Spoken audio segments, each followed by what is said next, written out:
Hello everybody, welcome to the channel. My name is Evan Samano. I wanted to show off my guitar pedal board right now.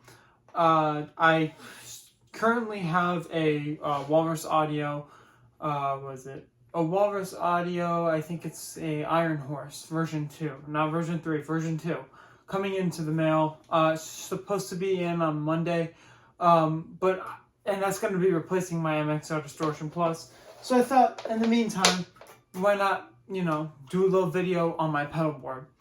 And I wanted to just show off a little bit about it. This right here, this is my dry signal.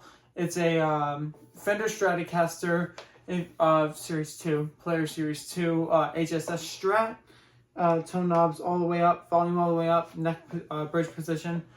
Going straight into my rig, has an iSpot Pro. Let me just show you real quick.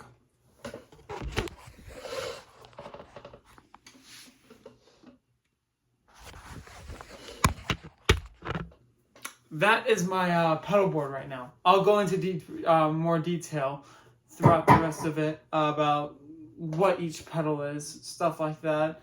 I suck at editing, so there's not going to be any editing in this. I just wanted to do a little bit of a raw one. This is my clean tone, as I said before.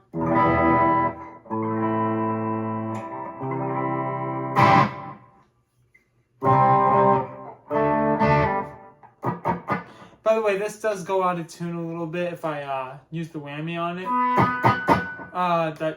That's mainly just due to the fact that the strings haven't fully broken in on it. I just got this guitar a week ago, so the strings are pretty new on it. So it might go out of tune a few times. Every time I push down the trim, sometimes I have to pull it back up for it to go back in tune. Even at that, sometimes it doesn't fully get back in tune. So just a heads up, it might be a little bit out of tune here and there. Anyway, that's enough rambling. Let's get into it. This is my clean tone, as I showed before.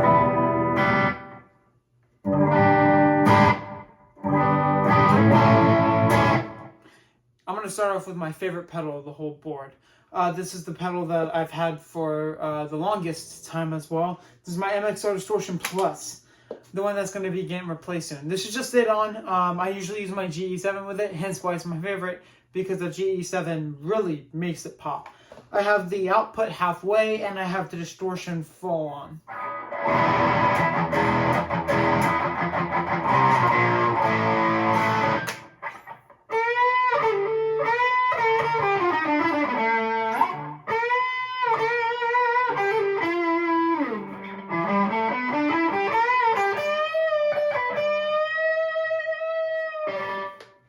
So that's the Distortion Plus. Now, it sounds a bit dry, of course. Of course it does. Sounds a bit dry. Add in that EQ.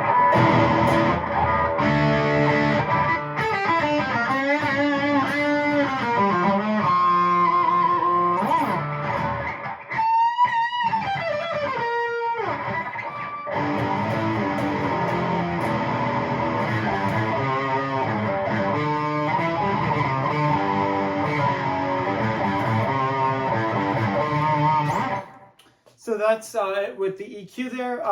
Real quick, this is how my EQ looks. Just to reference, that is my EQ on my amp. I am very much a believer of, well, it's pretty clear, mids. And on my EQ, boosted mids as well, slightly boosted highs, slightly cut lows, and then it increases right there. That's how my MXR Distortion looks. As you can see, I currently have quite the board, quite the variety too, all things considered. I like to pair the flanger with it too.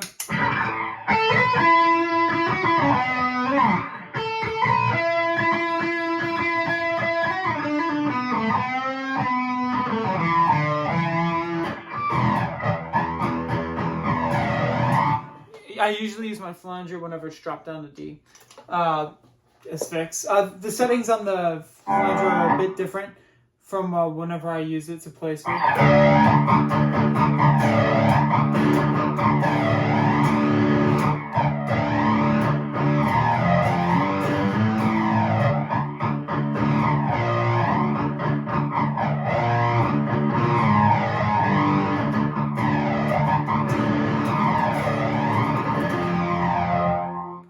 So that's the flanger right there. Enough about the Distortion Plus. You guys saw the Ibanez TS9. Just to show you, this is just with the no pedal on except for the EQ. EQ up.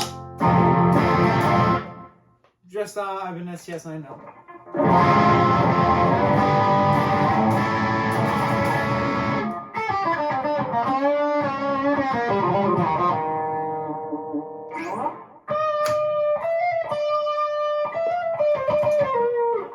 Forgot I had my drop pedal on.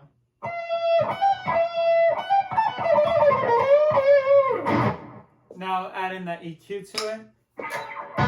And this is one of my favorite tonal options that I have currently. Now compare that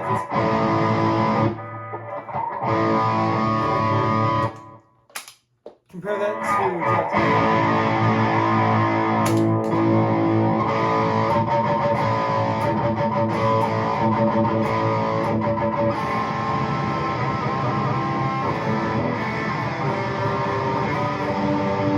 hence why I said it sometimes goes out of tune. You can hear it's out of tune now. It's because I barely use the drum on it. Again, I'm still breaking these strings in, so you're gonna have a bit of out of tuneness on that. There we go. That's good enough. But yeah, again, you can hear the difference.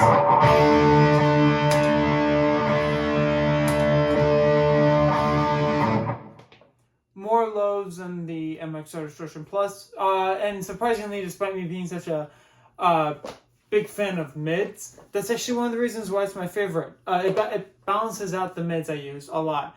And I know someone would be like, well, then why do you have that? Why do you use mids too? Why do you boost mids if you want to cut them? And the reason why is because you get very different tonal options. With the Ibanez TS9, I always use that for my Adrian Smith tones, my Halloween tones, usually. But then when it comes to my Distortion Plus, I usually use that for bands like, Cryptos, not really well known. But whenever I play certain songs like We Are the Night by Cryptos or Heretic Supreme by Cryptos, Iron Maiden. I always take the role of Dave Murray, so I always use my MXR Distortion Plus for that. Whenever I like to take Adrian's roles for Iron Maiden songs, I always turn on the TS9 because it's a very different sound. It doesn't sound that different to the average viewer, but to those who are tone freaks like I am, they hear it. Just to give you a bit of a sound sample, this with the flanger. This is the Kaleen CP66.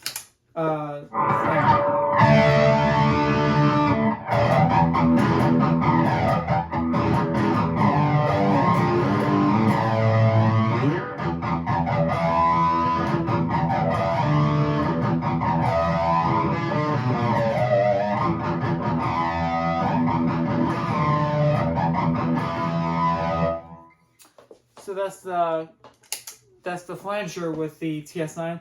I personally prefer the Distortion Plus. I think it just works better with a bit of a low cut to it. And I know you guys also saw the delay on there. That's my Donner Yellowfall. I was about to replace that with an MXR carbon copy delay. But 150, I tried it out. It's pretty good if you want ambient, but you can hear how I listen.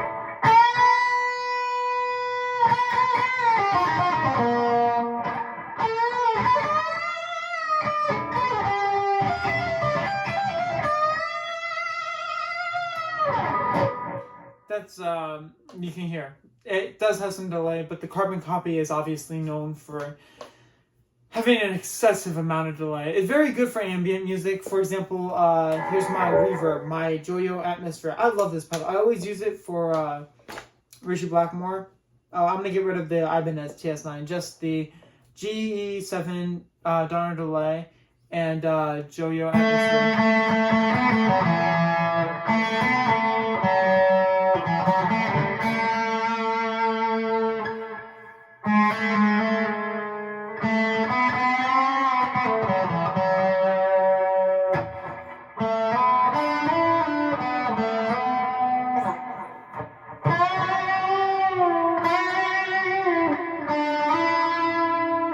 You can hear. Very good for ambient sounds. That's why I love my Joyo.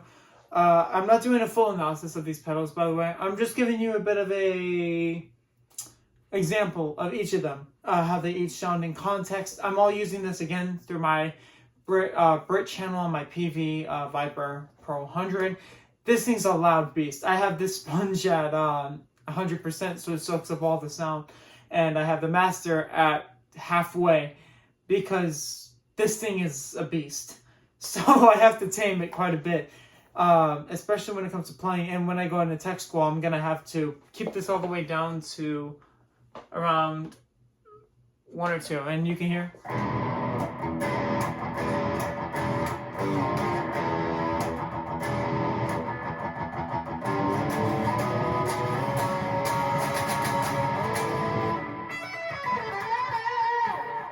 It's very quiet whenever you put it to that level, which is why I like it though, because it has a very nice broad range, and it works well with the pedals for a digital amp, which I did not expect.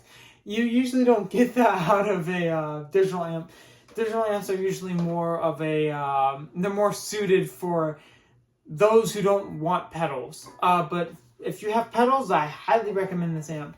At least if you have something like a shitty Fender Rumble 15. Which is what I had. Don't put pedals into that. You'll want to die. But you can hear. And it's there you go.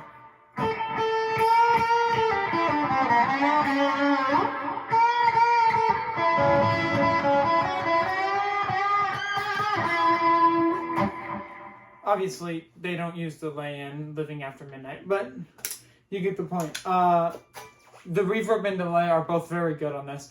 I got the reverb for about $75. I want to say $65 after the sale on it. I got the Donner yellow fall delay for, again, just the delay. Forget the EQ.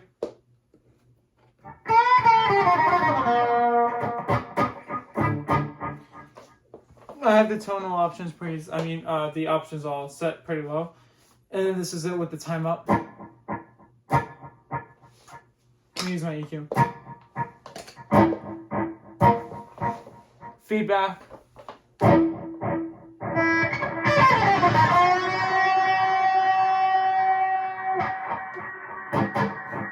lot of delay. A lot of delay. Let's turn the echo all the way up so you can hear that.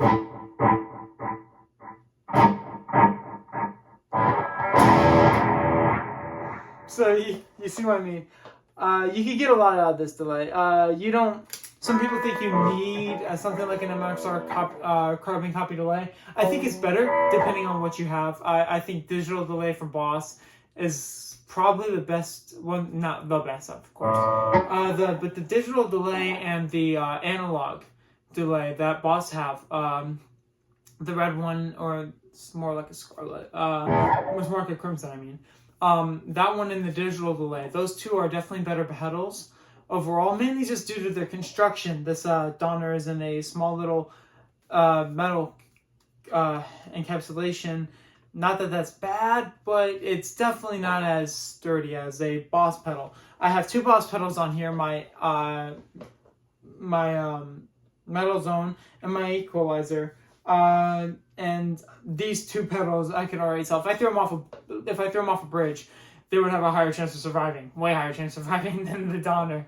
But I already talked enough about these pedals. Let me go to the clean channel so we can see the Metal Zone. This used to be one of my favorites until I came upon this for the it's gonna get loud. For my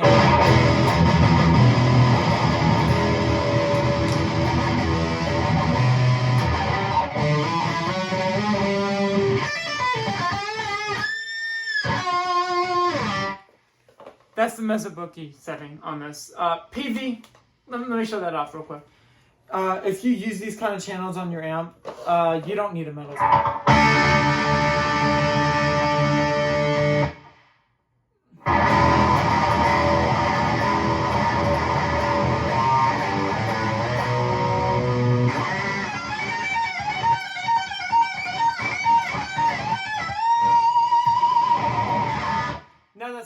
out of tune just because I did that.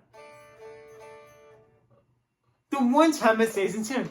Okay, I'm getting sidetracked. But I just showed you guys, you guys don't need a metal zone if you have a very aggressive amp like a Mezzo Boogie or a PV. I always have it on me because be aware, metal zones add, even if you have a noise gate behind it or front of it, either way, you're going to get a lot of noise. You're going to get a lot of noise for sure.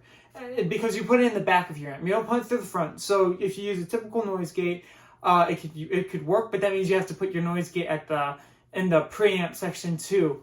And it's a pain in the ass to do that. So my metal zone has a lot of noise. That's my metal zone. You can hear this is with it on. That's with it off. On. Off. That's on. For this one, if you want to see really quickly, I will show you. You have, if you see right there, the EQ is set to be about just slightly scooped mids, boosted highs around halfway for lows, and then the levels up, distortion slightly up. That's my settings for my metal zone. This used to be one of my favorite pedals, specifically whenever I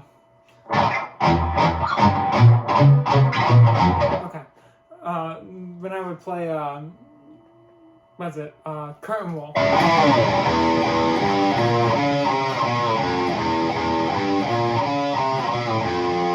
You hear that? A lot of the tone sounds very similar to what you hear on the album. And also, if you turn up distortion all the way, just beware. This is where it gets very wild, hard to control.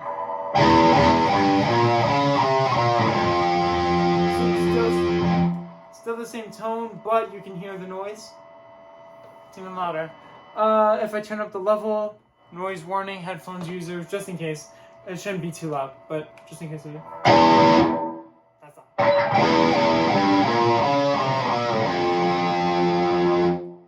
But the noise is still about relatively the same as when I turn the distortion up. So you guys can see right there. This used to be one of my favorite pedals. Until I came across the other pedals. However, I think it's a good pedal if you are doing something like death metal and you have a clean section of a song. You know, like let's say just a clean section of a song. This is on my clean.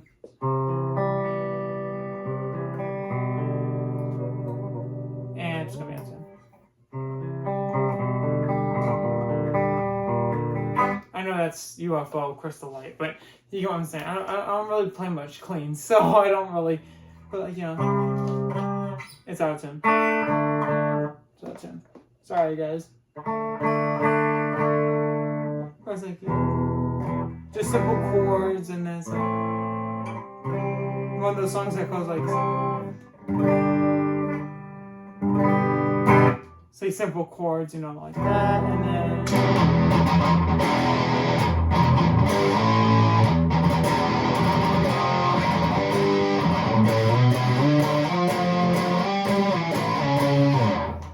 It sounds really good with octave chords, I will say that. That's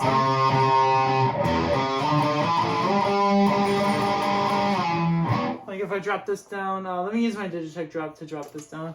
I can't.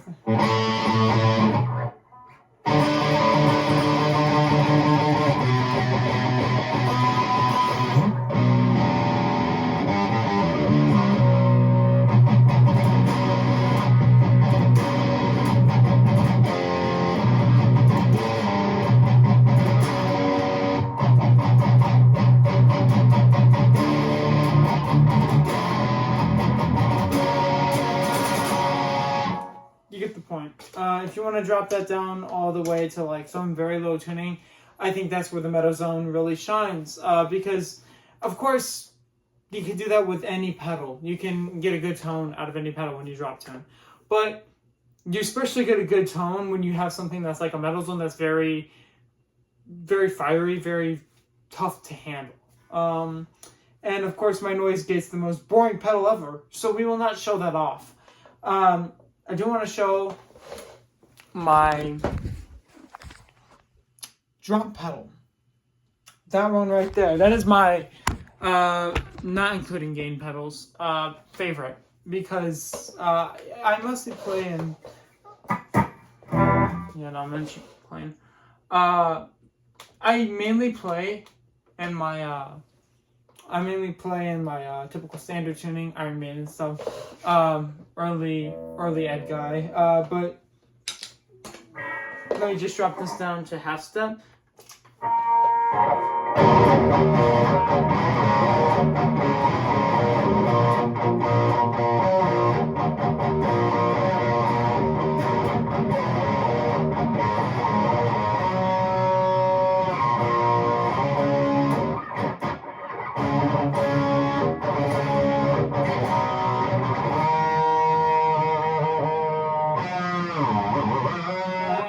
Keep on pulling that. There we go. More. I can't think. I can't remember how to play it. Yeah, that's it. Okay. Like if you want to play some Death, of course.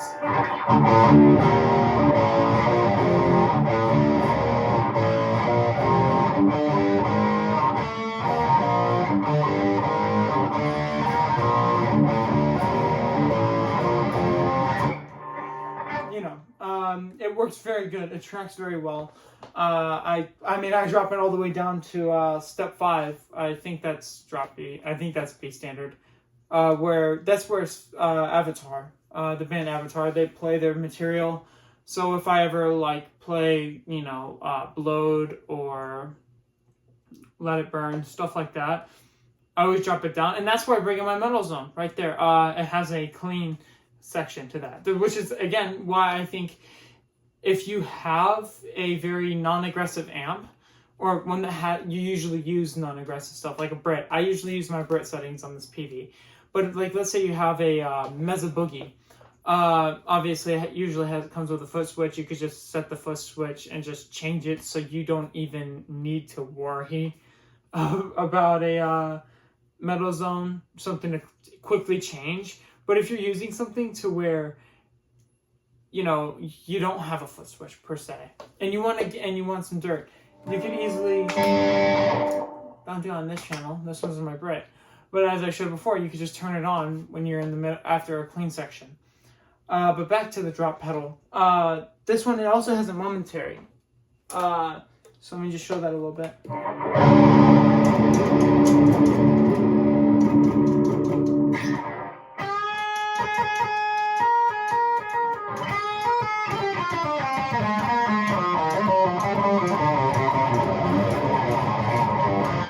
This sounds like a bunch of jumbled mess if you do that. I'm just doing that to mess around. But this one is very similar to the and this one's very similar to those who often use the typical one that has the whammy, the big one. Only difference is it gets rid of that whammy pedal and it just makes it compact, easier to have on your board, which is why I went for that instead of the whammy, despite the whammy being more expensive, cheaper usually, mainly due to their age. You can find a used one for cheaper than this, usually. And I think that's what's good for the momentary one, too. If you're pulling up some... I thought I heard my wah. I was like, when did that come on? But if, for example, let's say you're in the part of some very heavy portion. And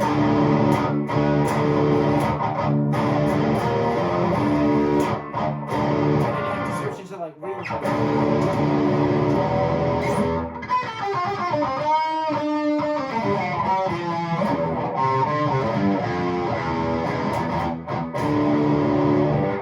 Switch it on and off. That's what the momentary switch is good for. I almost never use that because I don't play any songs that do utilize that feature. But and finally, I do want to go over the wah. I suck at using wah. I don't really know how to use it, mainly because I never really use it at all anyway. I just have it on my board for whenever I do want to get creative and use it. This is with it off. TS9 EQ. With it on.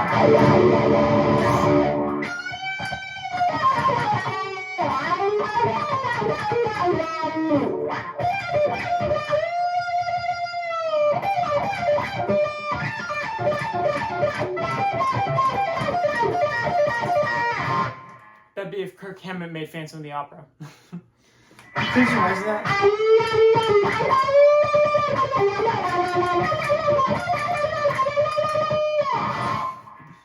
Anyway, yeah, but sometimes, like some artists usually put in a cocked position.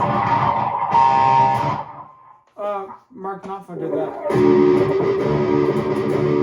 Mark Knopfler did that in Money for Nothing on the intro. I don't know how to play that intro, but you know what I'm saying.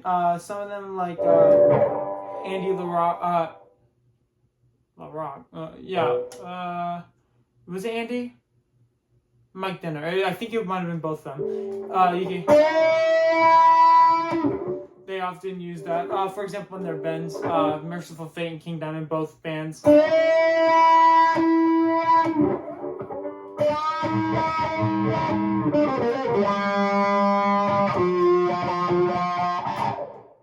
now I really do want to actually start experimenting with the wah because it's very interesting.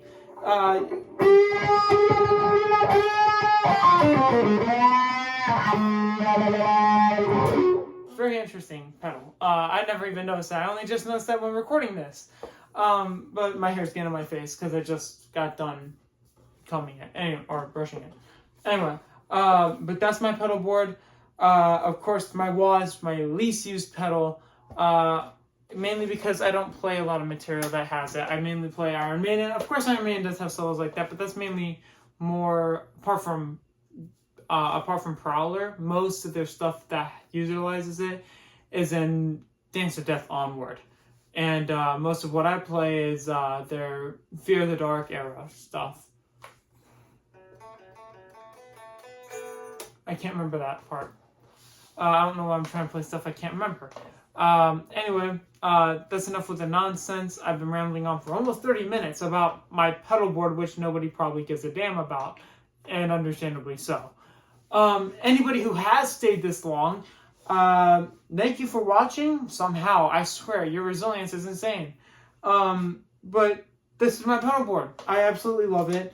I plan on retiring that MXR for the time being, and then whenever I get stationed in the Air Force, about 2 years into the service, I'll probably end up buying another pedal board frame, and then buying a few pedals to go along with it, and start up a whole new board. I have a chorus pedal in my drawer right now. I'm just boxing up some of my guitar pedals. I have another distortion pedal in there that I boxed up because I'm shipping out soon. Don't know if you can see, but I have my box right there. I'm boxing stuff up. So, I know, right? Convenient timing for a guitar pedal to come in. But I might, if I have time.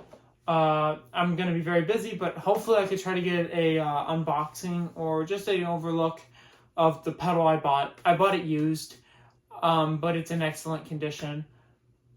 I saw the pictures. I think it looks beautiful. It's one of the pedals I've had on my list for a long time, or a while.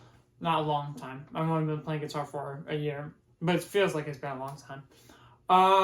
And that one's a version 2. I prefer the version 2 because it has the 3-way toggle for the silicone and germanium, I think, diode switching. And I prefer that to a whole range spectrum of that. I prefer the actual dialing between specific ones or in the middle. But that's enough rambling on for me. That's my pedal board. You guys saw it's powered by the iSpot. Definitely get one of these if you're definitely get one of those iSpots if you're planning on getting a definitely get one of the iSpot Pros if you're planning on getting a full pedal board. And I recommend getting a full pedal board. You can experiment a lot, and it's very fun to have one. Anyways, I thank you guys for watching. It's been a fun time, and God bless.